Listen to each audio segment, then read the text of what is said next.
Hi friends, rickshaw ప్రయాణం ఎలా ఉంది? ఇక్కడ నుంచి ఒక 10 నిమిషాలు నడిచామంటే హస్సీ ఘాట్ వస్తుంది. డైరెక్ట్ గా తీసుకొచ్చి 3 రోడ్ల మధ్యలో వదిలిపెట్టాడు.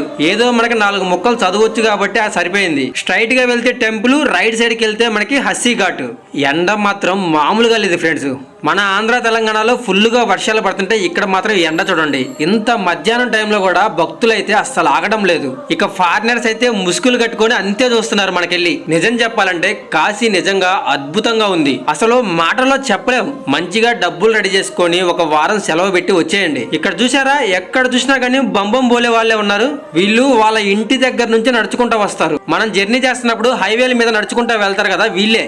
నీళ్లు ఇంత పైకి వస్తాయని అస్సలు అనుకోలేదు. ప్రతిరోజు ఈ ప్లేస్ లో గంగా హారతి ఈ రేంజ్ లో ఇస్తారు. కానీ ఇప్పుడు చూడండి, పైన పడిన వర్షాల వల్ల నీళ్ళు ఎలా వచ్చాయో. చాలా మంది స్నానాలు చేయట్లేదు నీళ్లు ఎక్కువగా ఉండడం వల్ల. ఈ గంగా నీళ్ళు ఏంటంటే తల మీద జల్లుకొని కాలభైరవ స్వామి టెంపుల్ కి వెళ్తున్నారు. మనం కూడా వెళ్దాం.